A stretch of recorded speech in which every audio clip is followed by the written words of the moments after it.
What's up, guys? This is Anime Crossover. I'm back with a new episode of What If Naruto Was Goku's Descendant Part 13. And if you did enjoy the video, give this video a like, and if you're new to my channel and like my content, subscribe and hit the notification bell for more crossover fictions with a twist. Now let's begin this new video. 27th chapter. Within the Third Hokage's office inside the academy, the Third was standing looking out his window as Kakashi finished telling him about the happenings in Wave.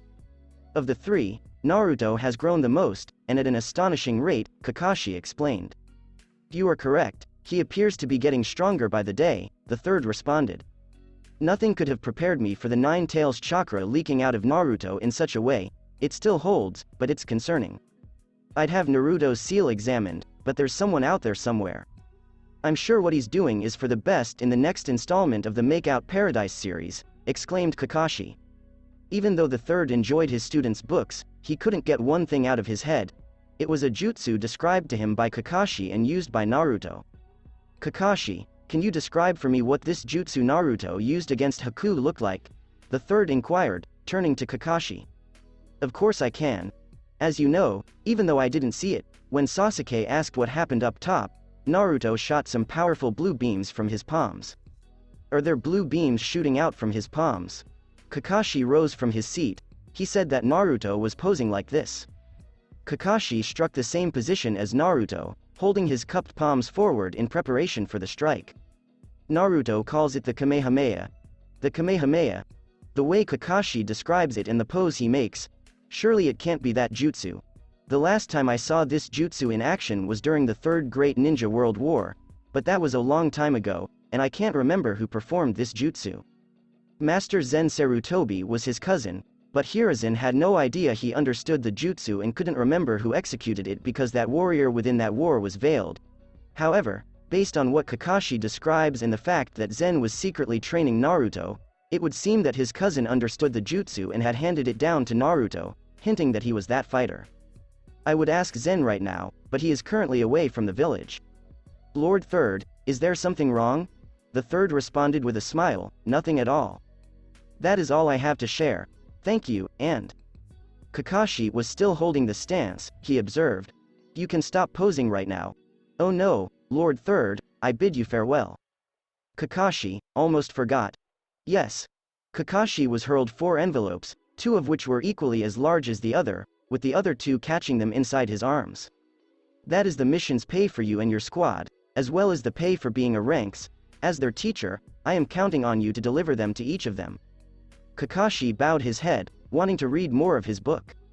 Yes, Lord Third. Returning to Naruto, it had not been long after he had left his useless fight with Kiba, having won. Naruto comes to a halt right before the open gates as he is moving out of the village to begin his training at his personal secret training site. He did so because he witnessed 3 people he had never met before walk right into the walls of his community, and Naruto quickly noticed their headbands, which were not the Leaf community's emblem. Naruto quickly recognized them as being from another town based on what he had learnt at the academy. Those are hidden Sand Village ninja. They must be here for the Chunin exams, but it's still too early, isn't it? The 3 sand ninja were actually Kankuro, Temari, and Gaara, a red-haired youngster of Naruto's age who was the son of his village's Kage. Of course, Naruto was unaware of these 3 siblings, so he had no idea they were his children or who their father was. The sight of not only the village's 2 trusty gate guardians, but also of Anbu, brought the 3 to a halt. We've come to take the Chunin exams, Temari remarked on behalf of the group. You 3 are up quite early. That's fine, we just wanted to get a head start on our journey here. There's nothing wrong with that until the Chunin exams start. We know how to behave and not cause mischief, Kankuro explained. Where is your sensei? He'll be here shortly, he just sent us ahead of him. The trusted gate guard allowed the squad pass as the Anbu returned to their stations, and as they walked forward, Naruto was walking in their general direction. As Naruto and the sand ninja approached each other, Gaara noticed him and stared at him. When the 2 crossed paths, Gaara looked Naruto in the corner of his eye to his left, but Naruto did not reciprocate the gaze, instead walked away in the general direction of the village's walls. Gaara came to a halt as his 2 older siblings moved forward and Naruto went his own route. Gaara had a funny sensation about Naruto as he peeked over his shoulder. His older siblings finally noticed that Gaara was no longer walking in stride with them, and they were terrified when they saw Gaara watching the boy walk away. They feared Gaara, and with cause. "Gee, Gaara?" Kankuro inquired. "Quiet," Gaara hissed, continuing to observe Naruto. Gaara stood there watching Naruto wave to the two trustworthy gate watchmen heading to his secret training location until Naruto was no longer visible. As Kankuro and Temari were stuck in place, he turned around and walked past his siblings, continuing his trip through the hamlet. "Move it or I'll kill you both." Meanwhile, Naruto had finally arrived to his secret training spot, seeing it just as he had left it, having not been back here in quite some time since beginning training with Master Zen. "Let's see what I should train in. Maybe I should improve in the Aura Spark, but how? Do you remember I said you couldn't use it for more than 5 minutes at a time?" Naruto's attention was drawn to the familiar voice and he noticed Master Zen himself standing beside the bark of a tree. Master Zen appeared to be outfitted for extended journey, wearing the cloak over his shoulders but also a belt with numerous pouches, scrolls sheathed alongside the belt, most likely storing supplies, and a pack on his back. "Master Zen, you're back," Naruto said as he ran up to him. "You know I forbid you from going any further than 5. I know, but you can't blame me for wanting to improve upon it. There is a way to increase the amount of time you can be in the power-up, but that requires more intensive training until I return." "What do you mean by, get you're already back? I only came by to check on you and deliver something to you. Please excuse me, but I need to get back to my search." "What kind of search?" "In due course, I will tell you, but in the meantime, I have these for you."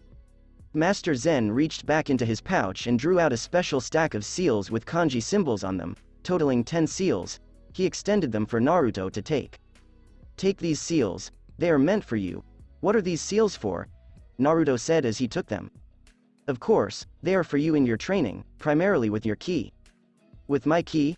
"When we use our ki, it can be perceived as attracting moths to a flame, but having taken you under my wing and circumstances, I have taken the liberty of retrieving these for you. What you can do with these is place them in 10 different places around your general area.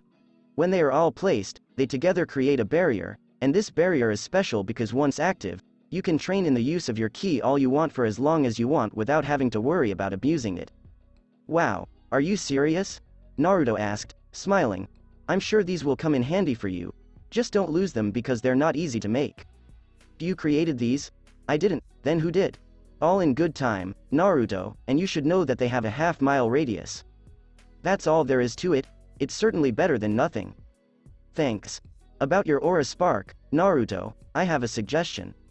"What's that?" "Rather than training to extend your use while in the power-up, practice using the Aura Spark in short bursts." "Short bursts? Do you mean like use it for a couple of seconds at a time in and out?" "That's exactly what I mean. I used the same tactic when I was younger and still do if I want. Trust me, it helps, but it will take some getting used to, and you'll understand when you try it." "Then I will do just that. Remember, short bursts will also help you to power up into the Aura Spark that much faster and revert back just as quickly. It's sort of another type of training improving how quickly you can power up and eventually you'll be able to do it so quickly you can power up into Aura Spark in an instant. How about improving my duration within the Aura Spark itself? I want you to figure it out for yourself," Master Zen said, smiling. "I had the same thought. I'd also heard about your mission from Hiruzen." "So, he told you about Wave, huh?" "Yes, I am astounded by your progress. You are becoming stronger by the day." "You can bet I am. He told me about this Haku, too. He was something, and a terrible lose at that. I'm sure you and him would have been best friends." "We would have, and he was a tough opponent, and a great friend." "Well, Naruto, I'll be on my way. I have to get back to work, but I'll be back in time to watch you in the finals." "Finals? I'll let you find out about it yourself. I'm sure it'll excite you. Do well in the Chunin exams, and please, for the love of God, be careful, okay? Don't worry, this is about me, and if you're worried, how about teaching me another jutsu?" Master Zen seemed to pause for a moment, as Naruto had just returned from a C-turned a rank mission, and he deserved something more than these unique seals. Zen reached back and pulled out the Z-scroll, unrolling it and reading through its pages, his gaze darting left and right. Most of these techniques are high caliber. As strong as Naruto is now, there is no way he would be able to accomplish these anytime soon. Then again, with what he has flowing through his veins, I wouldn't be surprised if he succeeds, but then again, these techniques require so much. He could possibly kill himself from using any of them once. More training will be required for this.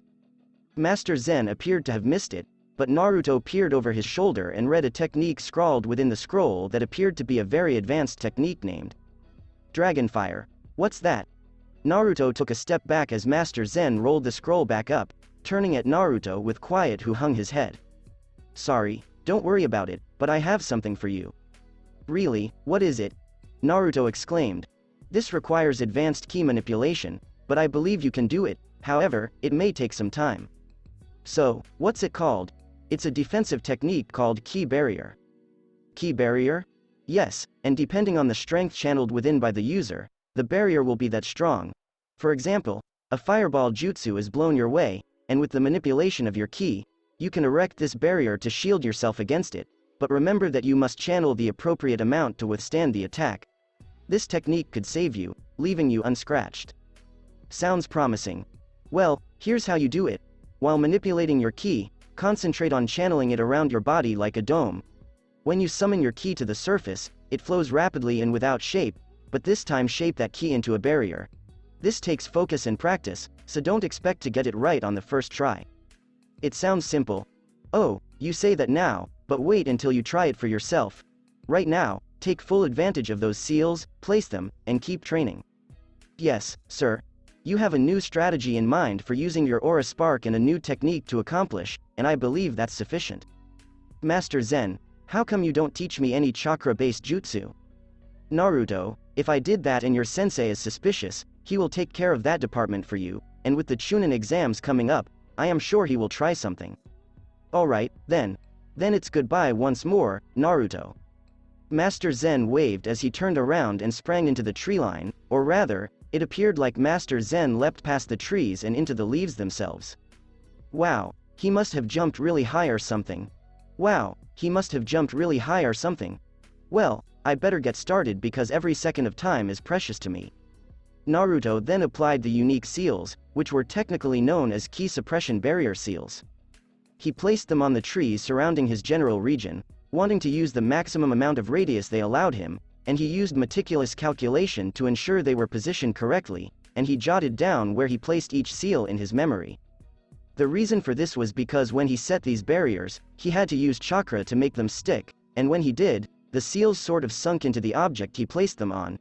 It was nearly invisible to his eyes, which is why he had to memorize where each one was, and he had not yet discovered that there were other seals in the world that had the same effect.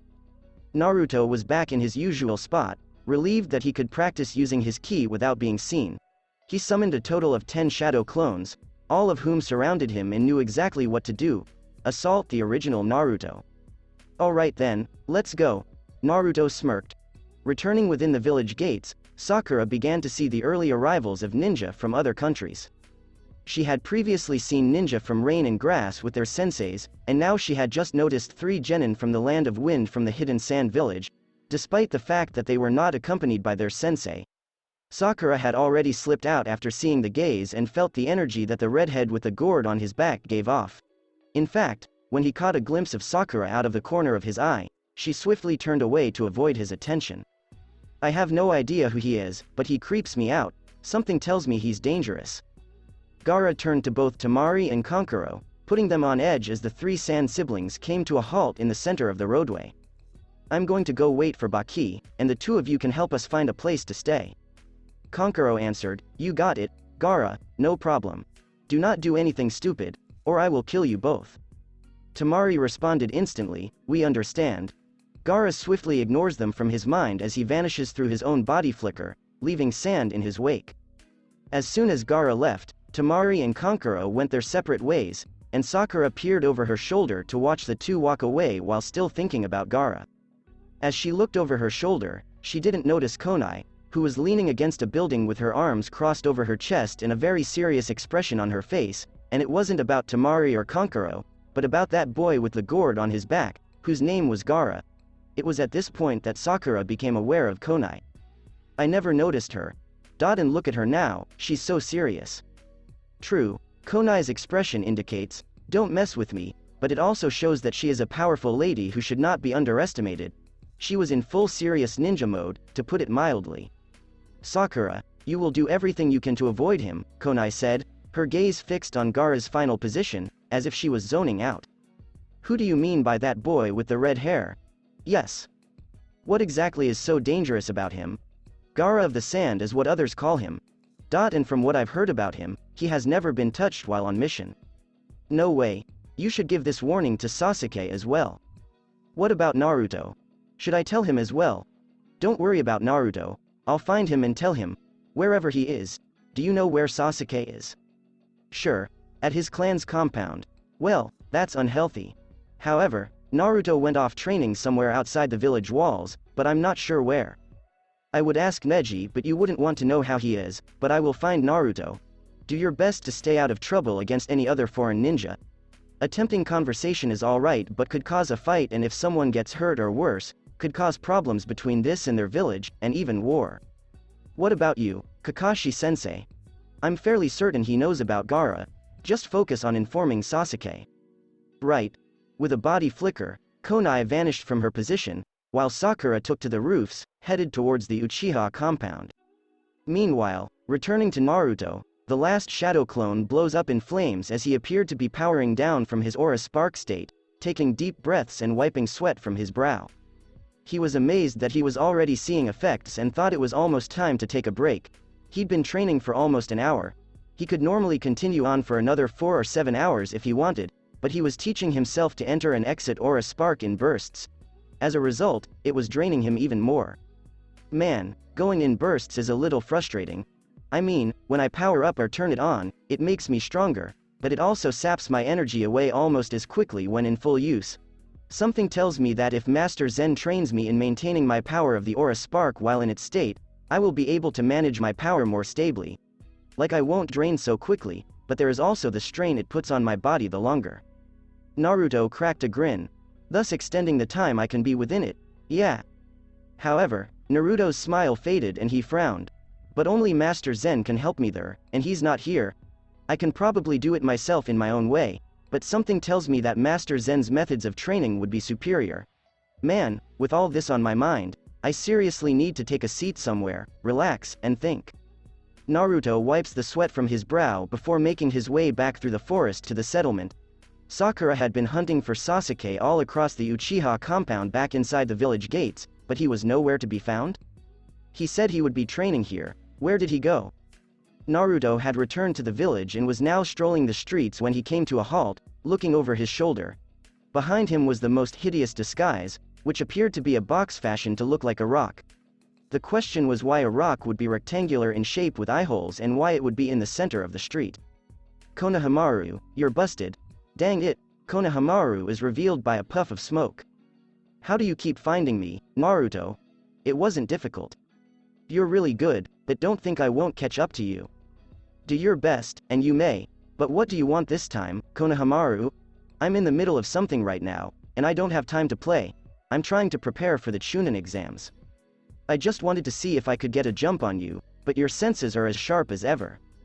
Of course, I am a leaf ninja after all, Naruto remarked with a proud smile on his face. Anyway, Naruto, I'll get you next time, so I'll catch you later. Good luck in the Chunin exams, by the way, Konohamaru exclaimed as he sprinted by Naruto and into a fence-lined alley. Thanks a lot, Konohamaru. Sakura arrived next to Naruto as he began walking away with a smile. Naruto, has Konai told you? Sakura, no, tell me what? Sakura was about to answer when they heard Konohamaru yelp in pain and a cry from what sounded like Moegi to Naruto's ears. Naruto's face immediately changed from cheerful to serious as he narrowed his eyes, and Naruto rushed so rapidly on his feet alone that Sakura could barely make out his moving form sprinting toward the cause of trouble. Kankuro was holding Konohamaru up because of the color of his clothing, with Moegi requesting that he release Konohamaru and Temari telling her brother to let him go. Kankuro, please put him down, we don't have time for this. This stupid kid deliberately ran into me, so I'm just going to return the favor. It was just an accident, let him go, Moegi insists once more. I hope you're prepared for a knuckle sandwich, because this one's coming at you fast, kid. Kankuro raised his fist, but as he punched it forward, it was parried. What was it deflected by? If you were expecting a pebble, you were mistaken. No, it was Naruto himself who appeared out of nowhere beside Kankuro, delivering a left karate chop parrying back Kankuro's fist while also forcing him to release Konohamaru and making Kankuro himself stagger back 2 to 4 steps as Naruto held his karate chop to his upper left while eyeing Kankuro with a silent glare. Kankuro, like Temari, was taken aback by this person's unexpected arrival of speed because they had not even noticed him. When Kankuro regained his footing, he gripped his wrist in one hand due to the amount of force behind Naruto's karate chop, while giving Naruto a look and slowly lowering his arm to his side. "Naruto, thank goodness," exclaimed Moegi, relieved. "Isn't that the guy we passed on the way into the village?" Kankuro said, "You're right, Temari, he is. He just appeared out of nowhere," Temari said as she looked at Naruto. Sakura arrived on the scene, seeing Naruto's greater speed as well as his ability to arrive on time. "Hey, I was in the middle of something here, and you're butting in," complained Kankuro. "Do you have no idea who you were about to hit?" Naruto inquired. "Why should I care? Because he is the grandson of our village's third Hokage," Sakura asserted. Kankuro was going to reach for his puppet on his back when he was stopped by a rock, and everyone heard the voice of another arrival. "You escaped with your life." Everyone save Naruto looked to their upper right or left and saw Sasuke sitting on a tree branch, ready to throw another pebble, but due to the size of the solid piece, it should be classified more as a rock. Yeah, that was a rock he was threatening to throw next. Sakura announced, "Sasuke has arrived. How do you think the old man would react if he found out his grandson had been hit by Sand Genin?" "I doubt it would go well, especially with your cage," Naruto replied. "I don't care if he's his great-grandmother. That's enough," Gaara remarked. "But, you keep quiet or I'll kill you." Right, you got it, Gaara." "Who the heck is this guy? I didn't even sense him," Sasuke questioned. "I'm getting a strange chill just looking at this guy," Naruto thought as he looked over his shoulder at Gaara. "That one right there. He's fast and he stopped Kabuto with a slap of his hand, and there's also this one here who stopped Kabuto with a pebble. These two are ones to keep an eye on, and perhaps one of them can make me feel alive." Even if Gaara intended to battle any of them or both of them at the same time, they had to join the Chunin exams and couldn't afford to attract any unwanted attention. Then, as if on cue, on the subject of not wishing to attract unwelcome attention, the familiar special Jonin, Enko Mitarashi, appeared between both the Leaf and Sand Ninja. She simply placed her hand on her hip and whispered, "Is there still room for one more? Who is she?"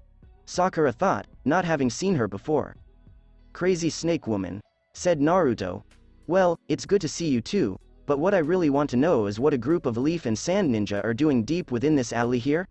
I mean, surely there isn't any trouble brewing here, right?" Another appears, and it is Konai, who lands close to her older sister, who breathes a sigh of relief. "Konai, what are you doing here again, another mission?" Naruto inquired. "Sakura didn't tell you? Tell me exactly what?" "Little Konai here was so desperate to find you because she doesn't want her boyfriend to get into trouble," Konai joked. "He's not my boyfriend," Konya argued quietly. "Says the girl who, if I recall correctly, gave him quite the kiss not long ago." "It was just a joke. Or wasn't it?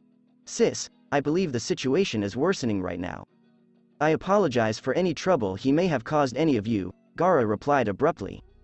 "Look, I know you boys are itching for a fight, but save it for later. No fighting until the Chunin exams, so keep it contained," Enko remarked. With that said, Gaara just used the body flicker, but this time he left a swirl of sand behind, as opposed to Leaf Ninja, who would leave a swirl of leaves or none at all. Gaara reappeared among his siblings. "Gaara, says Gaara. "I thought I told you to stop talking. Now move it because Baki is waiting for us." "Hold on a second," exclaimed Sasuke's voice. Sasuke leapt from his position, leapfrogging the clump of Leaf Ninja behind him. "What's your name?" "Who, me?" Temari inquired, a tiny blush on her cheeks. "No, not you with the gourd on your back. What's your name?" "My name is Gaara of the Sand, and I'd like to know who you are as well." "I am Sasuke Uchiha. I look forward to facing you in the battles ahead, Sasuke Uchiha." Gaara's gaze was drawn to the one with the messy black hair with very minor amounts of blonde streaks throughout, dressed in scarlet red with a blue belt. "Who are you?" Gaara inquired. Naruto simply turned around and began walking away, causing Gaara to narrow his eyes at his departing body. Well, you three should be moving along now because you don't want to keep anyone waiting, Enko replied. Konai went toward Naruto, who was still walking away, and pursued him, leaving both Sasuke and Sakura to wonder about Gaara. Naruto skidded to a standstill when Konai materialized in front of him and blocked his path. How come you didn't tell him your real name? Well, I don't want anyone looking into me because the Chunin exams are just around the corner, and who is that guy with the gourd besides his name being Gaara? You may have heard of him, but in his village he is known as Gaara of the Sand. Never heard of him. Well, I don't find that surprising. Hey, I was looking for you because I wanted to warn you about him. What's so dangerous about him? Naruto, not once has anyone touched him, he has even completed an S-rank mission by himself without being touched or lifting a finger. Are you serious? That's insane. How do you do that? I'm not sure how he does it, but he's dangerous. No one has that much intelligence or jutsu at his level, just a name and what he looks like. How does he complete an S-rank mission without being touched or lifting a finger? I wish I knew, but with him taking part in the Chunin exams, you should avoid him. Should I avoid him? He is far too dangerous. And what if there's a situation where avoiding is impossible? Then you should flee. Run away. Don't fight him at any cost. I know you like a challenge, Naruto, and I've noticed that about you, but this one time I want you to avoid him at all costs. The two exchanged an awkward stillness until Naruto addressed the inquiry. Konai, do you happen to know him other than by name? Konai remained silent until she turned her back on Naruto, arms folded across her chest, narrowed gaze on the ground. No, it's not like that. Konai, can you promise me? Enko stood a safe distance away from the two, knowing exactly who they were talking about and what her younger sister was asking Naruto to do. Alright, then, I promise. Konai smiled and seemed relieved as she turned to Naruto. That's good. There's a history here, I know it. With that said, Naruto, I think I'll be on my way. Good luck with the Chunin exams, though. Yeah. There was another awkward silence until Konai gave him a silent wave and walked away with a pleasant grin. While Sakura and Sasuke were preoccupied with Konohamaru and Moegi, Enko approached Naruto. I believe we should talk. Okay. Hey everyone, get on your merry way, Enko exclaimed to the others. And what about Naruto? Sasuke inquired. I have a matter I need to discuss with him right now. Get going, there is nothing else to see her eat. Sakura, Moegi, and Konohamaru were leaving, but Sasuke remained motionless, staring at them. What's the big deal? Go ahead, Sasuke, it's no big deal, Naruto said with a smile. Fine, Sasuke then exits the scene, leaving Enko and Naruto alone. Did Konai tell you to avoid Gaara, Naruto? Enko inquired. How did you come to know that? Come along with me. Enko and Naruto were both standing on the edge of one of the many buildings in the Leaf Village, Enko dangling her legs over the edge and Naruto standing nearby with his hands behind his head. Naruto, has Konai ever told you anything about what happened to her previous squad? Now that you mention it, she was pretty vague about it, she only said they were killed in action. She didn't tell you who was to blame. No, not only were her two squadmates killed, but so was her sensei, she was the sole survivor. So, who was it that killed them? Enko merely stared up at Naruto in silence, and Naruto stared back in silence until his eyes slowly widened as his thoughts turned to the one with red hair and a gourd on his back. Are you saying that it was, Gaara of the Sand was the one who was responsible? Hold on, Konai said she was the only one who survived the Chunin exams, so that doesn't add up. Well, she lied to you, kid. So, then, what's the real story? I would tell you how it really happened, but that is not my right, you should let her tell you. Does she hate Gaara for killing her squad? Not only that, but she is afraid of him. Terrified? She may not be showing it, but she is. What do you think? Should I avoid him at all costs during the exams? I really don't know, says Konai, but Konai strongly suggests it. I know I promised her I'd avoid him, but there will come a time when me and my squad will have to face him. That's right, you'll have a choice between running to live to fight another day or simply dying, and it won't just be your choice, but the choice of you and your teammates. Enko rose from her seat. Be prepared, kid, the Chunin exams are just around the corner. Your success in these exams will depend on your and your friends' communication as a team. Sand Ninja will not be the only ninja you will face. You will face ninja from all over the land, from different villages, and all of them with varying levels of skill. Do you think you can manage? Naruto cracked a smile. Oh yeah. Well, I'll catch or prank you another time, kid, so stay out of trouble until the Chunin exams begin. Right, seen you around. Anko vanished with a body flicker, and Kakashi appeared unexpectedly with a body flicker. Kakashi, sensei? It's a good thing I found you, Naruto. Yeah, but what for? Naruto's response was the envelope of money thrown at him, which he caught in his hand. Phew, and that's all of you now. Excuse me, I have some reading to catch up on. I'll talk to the three of you tomorrow. Kakashi departs with a body flicker, leaving Naruto alone. I should get back to training because something tells me I'm going to have to give these exams everything I've got. Naruto had just received his mission money from Kakashi and had left from a talk with Anko regarding her younger sister. Unbeknownst to him, he was being monitored from afar by Kakashi, who was recalling his report to the Third concerning Naruto's improved strength and Kamehameha. The strange thing Kakashi noticed about the Third was that when he showed him the position and told him the incantations Naruto used for the jutsu, the Hokage appeared astonished and disbelieving. The Third had a hard time believing Naruto actually performed this jutsu because he said he hadn't seen anything like it since the end of the Third Great Ninja War. Kakashi had no idea, but Naruto was being trained by Zen Sarutobi, which would imply to the Third that his own cousin understood this jutsu, implying that he was the one who first used it. Kakashi continued to observe Naruto from a distance, recalling the conference he and the other Jonin ninja, as well as the Hokage, had about the start of the Chunin exams, which occurred shortly after the Third assigned the Jonin to deliver each of his students separate pay for the wave mission. Iruka was the one who was concerned about the rookies, even getting into a short dispute with Kakashi himself, who pointed out to Iruka that, while his concerns were noted, these genin were now Kakashi's. They had determined that Kakashi's students would be tested today, and by none other than Iruka. Kakashi was just here last night, watching Naruto go through the village's still late-night busy streets to observe Iruka's test. Naruto easily defeated Mizuki, the Demon Brothers, and Haku. Something tells me that Iruka is a little out of his league at this point with Naruto's level of strength. After all, Iruka has been out of the field for a long time. I'll look forward to watching this. While returning home, Naruto ran into those three munchkins again, Konohamaru, Moegi, and Udon. Hey, boss, do you have a minute? Konohamaru, don't you think it's a bit late for you to be out and about at this time? Naruto inquired. There's nothing in the village that could hurt me. That ego of yours is going to be your downfall, you know. Are you going to take the Chunin exams? Tomorrow will tell because of Kakashi-sensei's decision. Naruto, I've heard that ninja die in these exams. Moegi expressed anxiety. Are you sure you should be entering? Udon inquired. Don't worry about me, guys.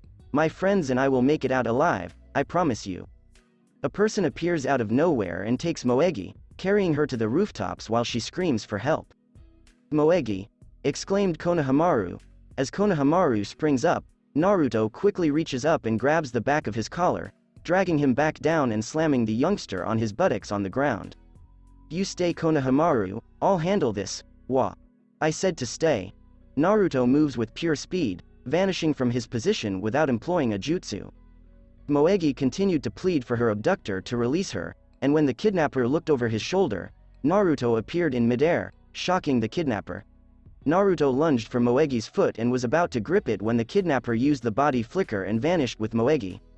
Naruto cursed aloud as he dropped and landed on a small water tower erected atop one of the many buildings of the Leaf Village, and then he saw his target.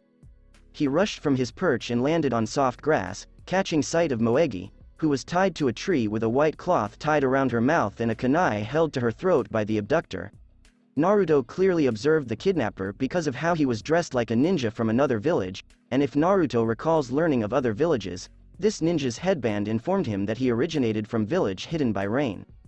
So, a ninja all the way from Hidden Rain, and what does he think he's doing kidnapping an innocent little girl? Good observation, and yes, you are correct. I am not here for the exams. I am here for something far more important, confessed the Rain Ninja. What could be so important that one would resort to such a cowardly tactic? I urgently require the Wind Scroll. The Wind Scroll? Go steal it for me and return it to me, and I'll release the girl without harm. Yeah, how about no, what? You see, if you had an actual hostage, I would be inclined to steal this scroll for you, Naruto remarked, crossing his arms over his chest.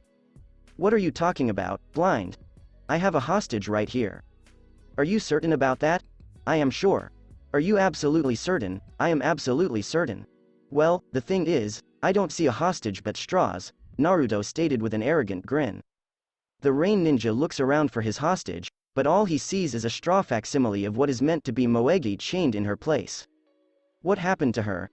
Naruto across from him simply directed his right pointer finger to his upper left without moving his gaze away from the Rain Ninja, and as the Rain Ninja followed his direction, he saw a shadow clone standing on a branch with Moegi beside him. Perhaps you should be more aware of your surroundings next time, the shadow clone suggested. How did Naruto do it that I didn't even sense his presence? Hey, go ahead and take Moegi back to the others and stay with them, Naruto instructed. Naruto, what about you? Moegi inquired. I'm committing to staying. What is the why? Because I'm going to show this jerk what happens when he causes harm to those I care about. The shadow clone takes Moegi and drags her away from the area, leaving Naruto and the Rain Ninja to fight. You should not have done that because now I will make you eat dirt. It appears that I underestimated you. The Rain Ninja, Iruka, uses a transformation jutsu to toss down a smoke bomb, which explodes, disguising him in a cloud of smoke, and he leaps back and forth through the clouded air, but then he feels his ankle seized by none other than Naruto.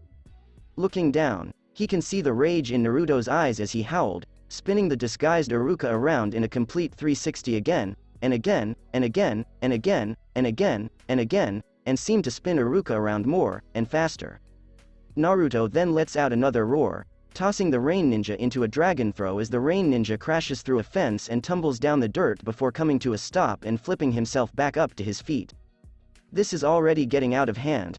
Naruto jumped through the breach in the fence created by his impact, and the disguised Iruka had no time to speak.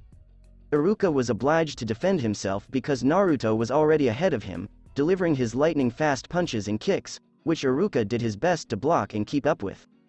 As Naruto struck Iruka, he realized that he was far more out of shape than he had previously assumed.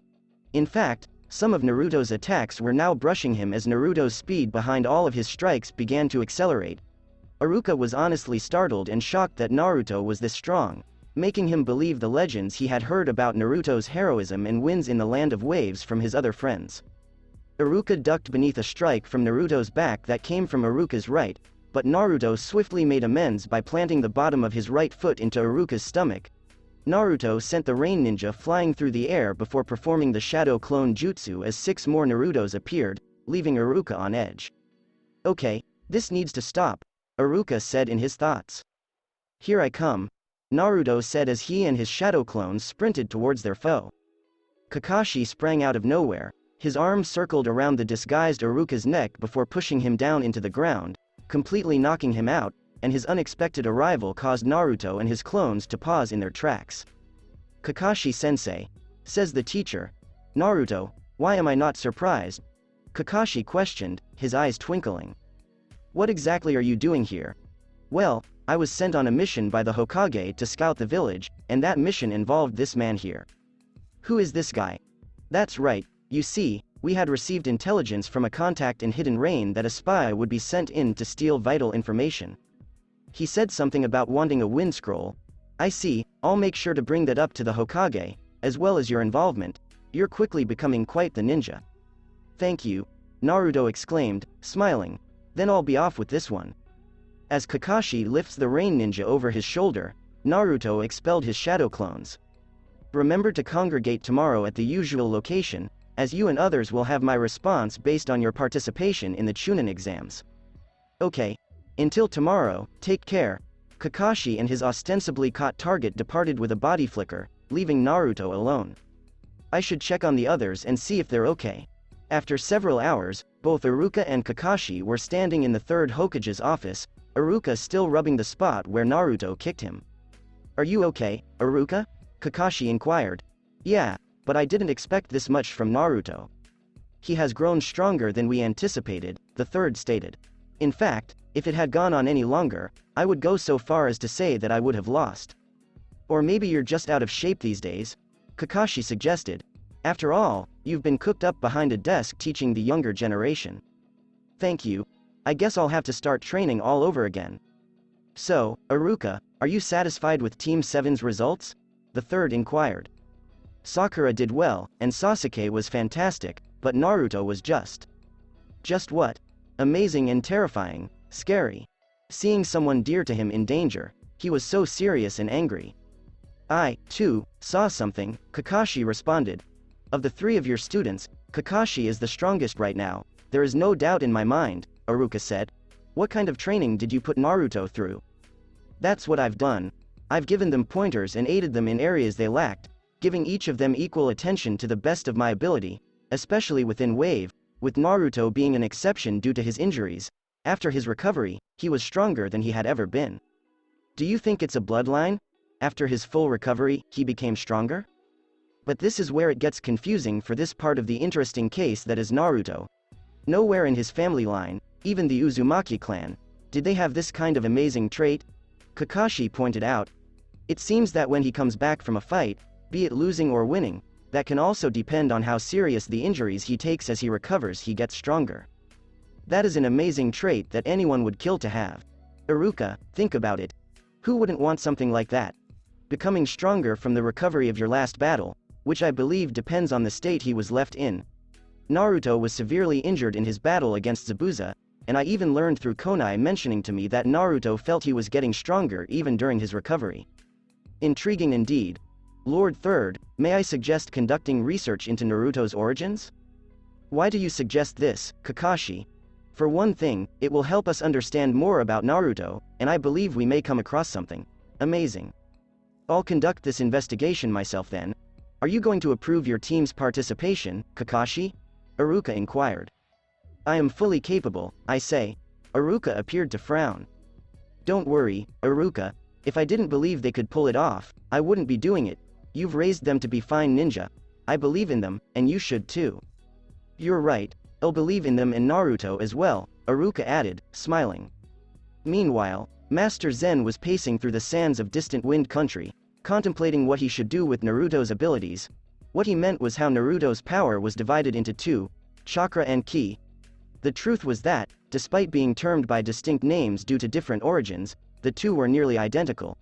Ki was just more powerful than Chakra, with Chakra having a different origin in how it came to be in this planet. Chakra and Ki are nearly identical, but if we convert all of Naruto's Chakra into solely Ki inhabiting his body, he can be a force to be reckoned with. Ki is a sacred energy that everybody on the globe can achieve because Chakra can evolve into Ki. When that happens, you can push yourself to boundaries you never thought were possible. The old master came to a halt on the sands, his gaze fixed on the full moon. It would take time for any normal human to evolve their Chakra into Ki, but Naruto is a different story. I want to give Naruto the correct training to help him evolve the rest of his Chakra into Ki, but he might perish. It's a risk. He stared back at the sand dunes and couldn't believe he'd have to explore the entire desert for it. Finding these things is a real pain in the ass. He relaxed himself by returning his gaze to the moon, and then another idea and concern entered his mind. Oh boy, what should I tell him when he sprouts his first tail?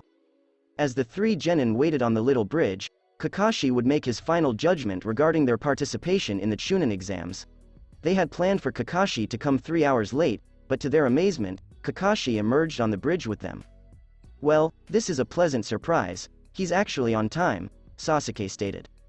That's a little frightening, Sakura replied. Who are you, and what have you done with the real Kakashi-sensei? Naruto inquired. Oh, that's a clever one. I am pleased to notify the three of you that I have approved your participation in the upcoming Chunin exams. Kakashi made the announcement. Yes, Naruto exclaimed with delight. Kakashi took 3 pieces of paper from his pocket. These are forms that you must fill out in order to participate in the exams. Once completed, please return these forms to me today, and I will deliver them. Why do we have to sign these? Sasuke inquired. Your signature is required because you can die in these exams and the village will not be held liable for your death. I'll leave it up to the 3 of you to decide whether or not you want to join. Doesn't the fact that one of us doesn't mean that Team 7 as a whole can't enter? Sakura inquired. If you do not want to participate, the rest of your team will. They will just be paired up with another Leaf Genin. The option to participate is solely yours. Nevertheless, be aware of the possibility of not entering and being matched with another Leaf Genin. I'll give the 3 of you till tomorrow to respond, so missions today are cancelled owing to forthcoming examinations. So, what are we supposed to do all day then? Sasuke inquired. I'm not sure. Read a raunchy magazine, compose an erotic novel, watch a porno, hang out with your friends, or take the train. Just don't get into any mischief with any of the Leaf's visitors. Until then, this is your final goodbye. Kakashi left the three of them alone in silence. Most likely, he's off to find a bridge to duck under and read his perverted novel. Naruto expressed his displeasure. Are you going in, Naruto? Sakura inquired. There is no doubt in my mind that I will enter. I would never turn down an opportunity like this.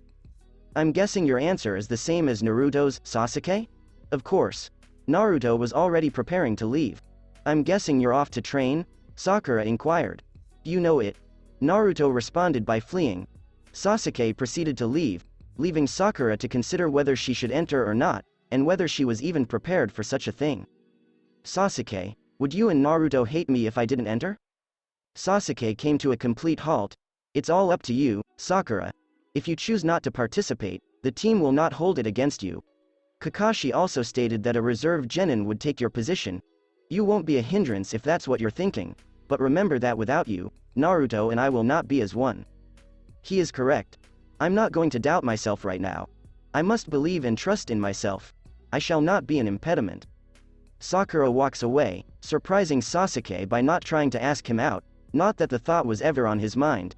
Sakura probably left with confidence to improve her body and mind for the upcoming Chunin exams. Naruto was rushing past the gates, bidding hello and goodbye to its trusty soldiers, with Naruto's objective being a training field that appeared to be heading in the direction of Training Ground 3. However, he was not alone as it appeared, as Naruto was being followed by a squad of 3 hailing from the Land of Stone, and despite their fast movements, they did not escape the gate guard's observation. When he arrived at Training Ground 3, he immediately began some stretches to prepare himself for a round of training in simple punches and kicks, chakra-based runs to strengthen his chakra control, and shadow clones timing. Actually, if he didn't suddenly freeze, he'd start quietly speaking out to people watching him. The 3 of you can come out right now. 3 ninja from another village raided genin approached and landed behind Naruto, who half turned to look at their headbands. They were Oboro, the leader of Team Oboro, Kagari, and Mubi from the village hidden in rain. What could a hidden rain ninja want with me? How did he know we were following him? Mubi inquired. To be honest, I haven't the foggiest idea, Oboro responded. I didn't see any way for him to know, but he could be a sensory type, Kagari proposed. If he's a sensory type, that explains a lot. No, I'm not a sensory type, that's for sure. Naruto responded to Oboro's question. How did you find out? The training I've received has taught me to be very aware of my surroundings, otherwise alert. You still haven't answered my question. You 3 are Rain's genin. What are you doing following me? Well, we've heard some rumors. Well, you know how rumors spread, but they're just rumors. Well, word has spread all the way to our village that a group of mere genin were able to defeat Zabuza, one of the 7 ninja swordsmen of the mist. According to what we've heard and what others have said, Zabuza was murdered by the famed copycat ninja, Kakashi Hatake. Do you think I look like Kakashi Hatake to you? We know you're not Kakashi, but that's not what piques our interest. Is it your attention specifically, or that of your village leaders? What could have given that impression? I don't know, I just have a strong guy feeling. We also heard that Kakashi, with his team of genin, including one of them in particular, was able to hold his own against Zabuza, even living to tell the tale. He must be something, so maybe he's back in the Leaf Village. From under his mask, Oboro chuckled. This person was characterized as wearing fiery red and dark blue hair that informed everyone he needed a haircut, and he knows how to use a staff. Naruto Uzumaki, does that sound familiar? Naruto focused his attention on Oboro. This is, indeed, him. Mubi has confirmed. Konai was right, but how does anyone as far away as Hidden Rain already know? They even said you turned into some wild inferno of power, saying your hair and eyes would turn orange in color, but all I see is black hair with a few blonde streaks and blue eyes. Oboro went on to say. That's the aura spark, but how do they even know about it? Sakura, Sasuke, Tazuna, and Kakashi-sensei were the only ones who witnessed it. Sakura or Sasuke would never do such a thing if we weren't so busy with the assignment, and Kakashi-sensei was afterwards out of commission, just like me. Tazuna would never do such a thing, so he's out unless he's told some of the wave villagers what happened, but even so, there is no way that news would have gotten out that quickly to Rain. Are you telling me that this is the guy who held his own against Zabuza, defeated the Demon Brothers, and was said to be more dangerous than Zabuza himself? He doesn't appear to be much, Kagari stated. You know that much, don't you? How could they have known about his fight with Haku? Except for Konai, Kabuto, Sasuke, Sakura, Tazuna, and Kakashi, no one else was present. Someone else was watching without being seen by 2 genin, 3 advanced genin, 2 former Anbu Black Op ninja, and Haku, or one of their own, was selling it out. Okay, you 3 have stated that you were aware of my previous exploits, but that does not explain why you have been following me for the past 10 minutes. So you knew for that long, then? Naruto simply smirked at Oboro. How come you 3 are following me? Perhaps expecting to obtain a good idea of my ability by watching me train without my knowledge. There's no doubt about it, we're here for the Chunin exams. We just want to know if those reports are genuine. Oh, I get it, you 3 want to fight me, is that it? Well, how else would we know for sure? Oboro changed his stance alone with his fellow genin, whereas Naruto did not. You know that is against the Chunin exam's very rules. Before the official commencement, no ninja are allowed to battle. The 3 of you may be disqualified, and the third Hokage would be furious to find that a rain ninja assaulted a leaf ninja. From the look in your eyes, I can tell you enjoy fighting. In fact, you may be addicted to it. You know you want to fight because it makes you happy. Naruto smirked once again. You know what you might be right about. Then it's settled. Now let's see what you can do against the 3 of us. If that's the case, I recommend we take this somewhere else. I don't want to generate any trouble or conflict between our villages, you know. Then go ahead and lead the way. Follow me, then. It took a few moments, but Naruto led them to an unused training site called Training Site 16. It appeared remarkably identical to Training Ground 3, with the exception that there was no surrounding river or little cliffside. It was basically an open knee-high grass-covered plain with trees all around. Naruto and the Rain Ninja both had the impression that no one was present or nearby. This ought to do. Naruto whirled around to face his opponents. This should suffice. No one should notice us. This training site, believe it or not, is not very popular, yet it is one of my favorites. This will suffice, Oboro remarked. So, how do the 3 of you intend to proceed? Naruto inquired about stretching his legs. Let me have a go at him first, this shouldn't take long. Kagari offered to help. His 2 buddies didn't seem to mind as the Rain Ninja walked forward to take up his position and stance. If it's a one-on-one situation, I'm fine with that. Naruto transitioned into his dragon stance using his Dragon Fist technique. Oh, and if you want to use any kunai, shuriken, or jutsu you have my permission. You're serious? Oh, I'm serious. Come at me with all your might. Haha. Then the battle is already over, if you insist. Kagari was the first to strike, hurling a dozen kunai towards Naruto. The kunai passes through nothing but air as Naruto vanishes from his location, with Naruto reappearing whirling in mid-air to the Kagari's left, prompting him to react by throwing a single kunai in Naruto's direction. When Naruto saw the kunai approaching, he just leaned back, planning to perform a backflip and fall to the ground as the kunai swooshed past him.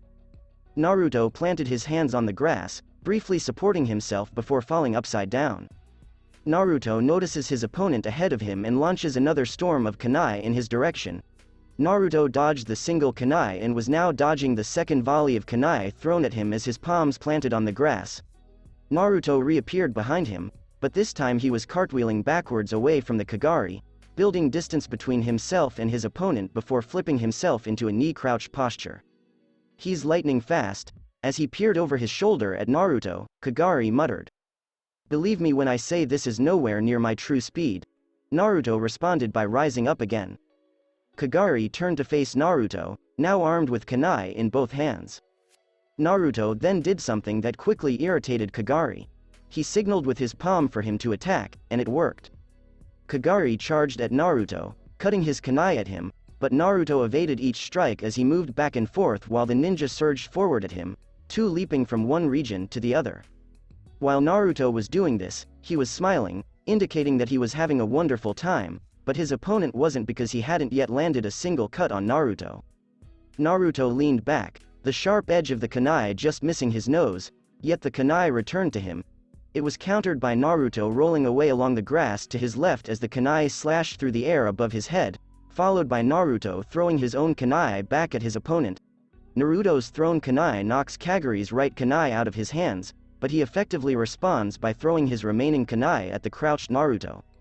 In Kaguri's imagination, it appeared to be a slow-motion moment where Naruto was too close to evade in time as it closed in on Naruto's face. Well, you didn't last long.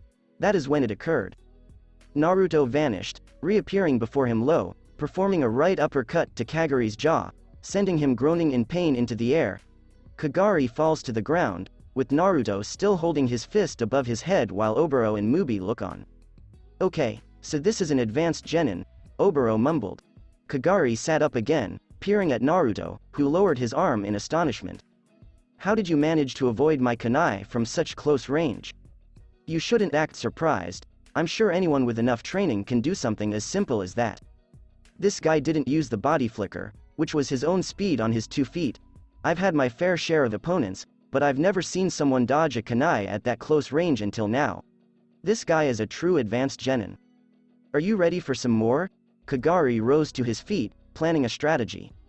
I've got to catch him off guard, and I know exactly how to do it. Naruto watched as Kagari tossed a smoke bomb at his feet, creating a small cloud of smoke that disappeared 5 seconds later, and Naruto was now confronted with 10 Kaguris. He used a smoke bomb to create clones of himself, and the real one is mixed in with them. They were all armed with kunai in each hand, but one of them was the genuine one who was keeping quiet just now. I'll trick him into striking the wrong ones, and when I catch him off guard, I'll deliver the killing blow so he doesn't see it coming. This is against the regulations, so what's the harm in slicing down the competition? If you think this trick is going to work on me, you're in for a surprise. All 10 Kaguris dashed toward him, but Naruto remained cool, and then he just stood there, perplexed by the genuine Kagari mixed in with his group. The first clone attacked only to phase right through Naruto, followed by the second clone cutting with its fake kunai and the third clone rushing at him from above. The worst part was that Naruto was concentrating with his eyes closed the entire time. What occurred next caught Kagari completely off guard. Naruto's eyes widened as the true Kagari aimed at him. It occurred swiftly as Naruto jumped into the air, phasing past Kagari clones before landing on the bottom of his right foot across the face of the real Kagari. Kagari hits the grass again, taking a few rolls before groaning and Naruto landing on his feet, looking down at his opponent. How did he know? Oboro. How did he know? Oboro had no response since he, too, was taken aback by how easily he countered Kaguri's method. No way, how did you know? Kagari made a demand. The crouching Kagari was curious as to how Naruto knew he was the genuine article among all of his clones. Both the answer and the counter are straightforward. Clone jutsu is a basic ninja art that involves creating an illusion to trick your opponent and is primarily used as a distraction. Using this jutsu as a distraction is a fine tactic, but not so smart in the heat of battle. Explain. Naruto merely pointed his thumb at himself. This is the correct answer. Your ear? You're right, my friend. As I previously stated, deploying clone jutsu in the heat of battle is not a sensible idea because conventional clone jutsu does not emit sound in its movements. Kagari let out a slight gasp, recognizing that Oboro, who was observing from afar, had already deduced what Naruto was stating to Kagari. That's why he was concentrating. Naruto Uzumaki. He was simply listening for the footsteps of the real Kagari, because the clone jutsu is nothing more than an optical illusion, whereas Kagari himself is solid. That was smart. Mubi congratulated. Naruto then told Kagari and the other rain ninja something. Now, if you knew the shadow clone jutsu like I do, you'd get better results. Shadow clone jutsu. You're bluffing that jutsu is illegal. There's no way you'd know an A-level technique like that, and the jutsu itself consumes so much chakra that it can even kill the user. If there's one thing you should know about me, it's that I don't bluff. So, aside from throwing kunai and slicing at me with them all day, what other tricks do you have up your sleeve? If you give the idea that you are unable to use your hands and feet. You smarmy piece of. Naruto had no idea, but his battle was being watched, and it was none other than Konai, who was stunned by Naruto's prowess against the rain ninja. The way Naruto is dealing with this rain ninja and how he countered his approach.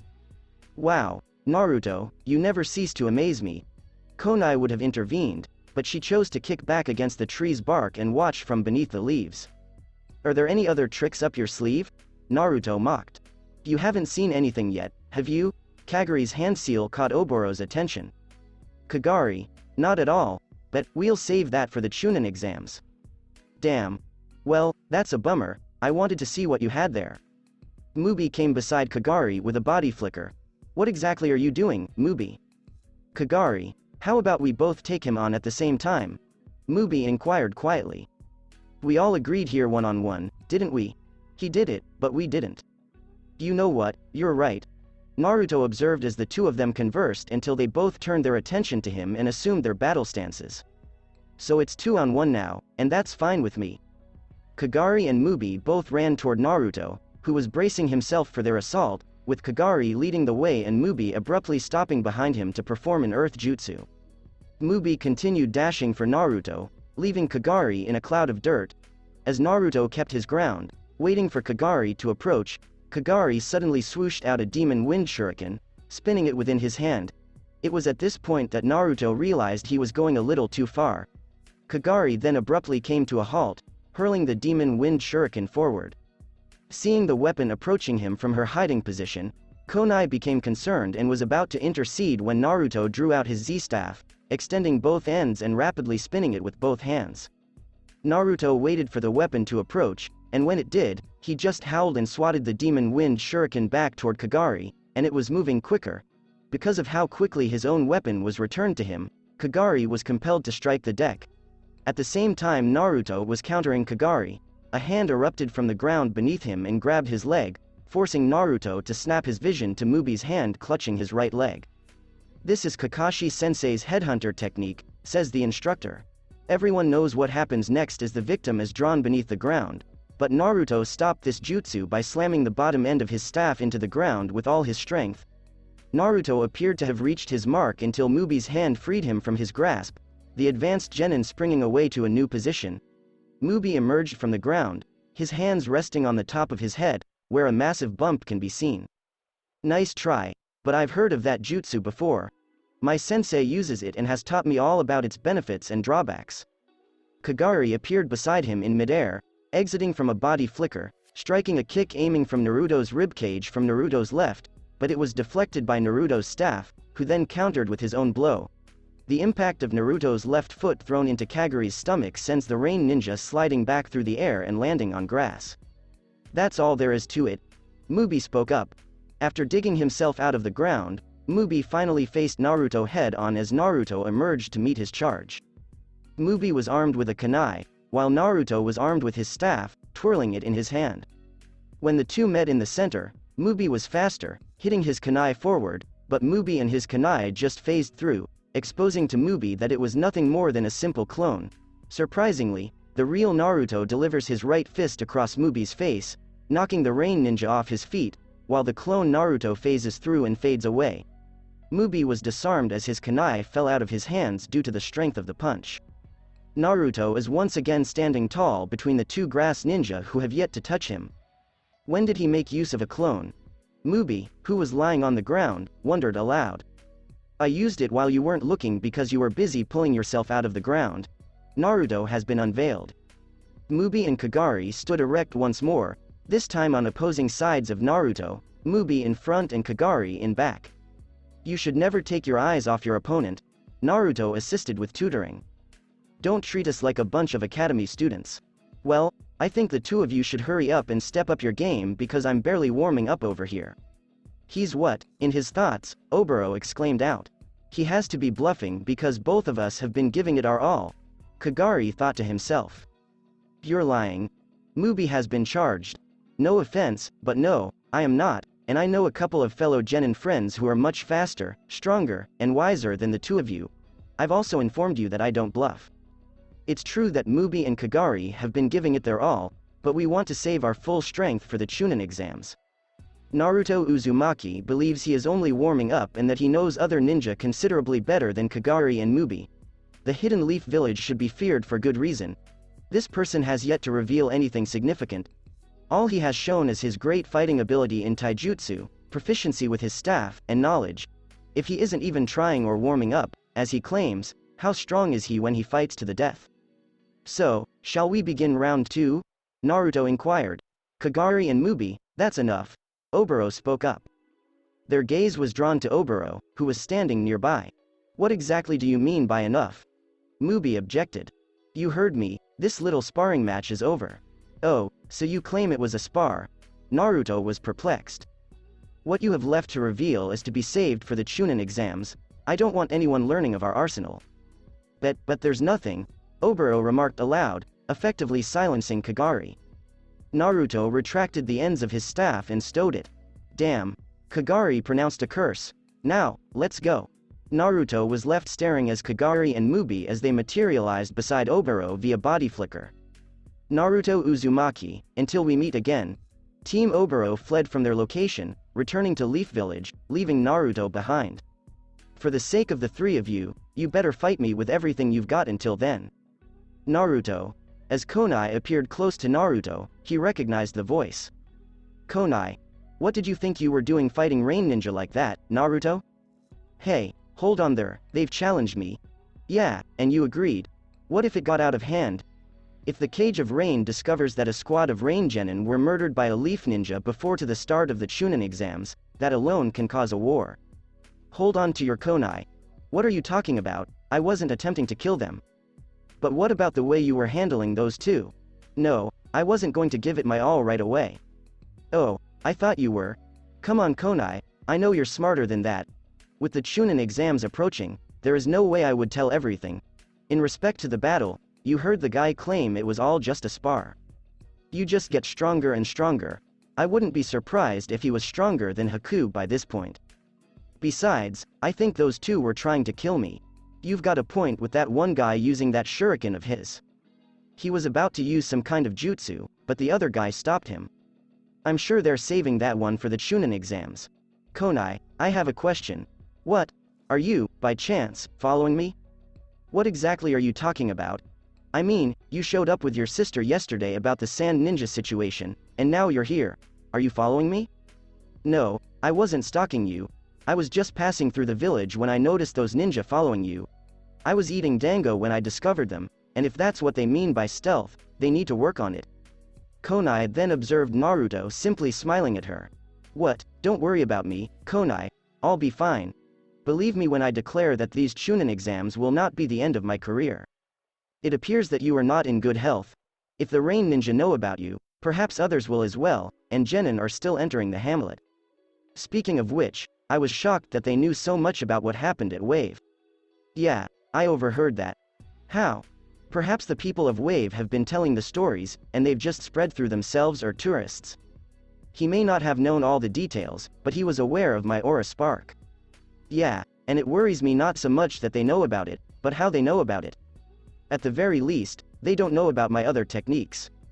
Naruto, I believe you and your team will have to keep an eye on each other, especially during these exams. That's true, and it's bad. I didn't expect someone to discover so much about me so quickly. We'll either have ninja come after us because they're curious about me or something else, or we'll hold them at bay. You made a valid point, so you now have a slight advantage. A certain someone's stomach growl is heard between the two, forcing Naruto to scratch the back of his head and give Konai a huge smile. Well, I'm hungry, and how about you? Not for me, I have Chunin exams to prepare for. I thought you couldn't participate? No, I can't, but I'm helping my sister with her part of the exams. Oh, that's right, you mentioned it the other day. What rock have you been hiding under lately? It appears to be a fairly large one. Meanwhile, back in the Hidden Leaf Village, Kabuto sat on one of the roofs, surveying the streets and observing more genin ninja from foreign towns. It appears that my little scheme of spreading stories about Naruto's power and accomplishments worked. Of course, they're here for the examinations, but I suppose Naruto, who they have no idea what his face looks like, is here for him as well. At least some of them.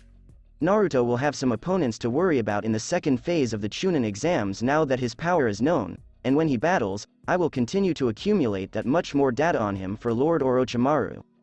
Kabuto stood up and looked around the village. The Chunin exams start tomorrow. I can hardly wait. Then he remembered his master, along with the echo of his master's chuckle. Nor can Lord Orochimaru. Sasuke. To be continued. That's it for this podcast. Thanks for listening to this video. I hope you did enjoy this part of the story, and if you did, like, share, and subscribe for more. And thank you all for happy support, and have a great day.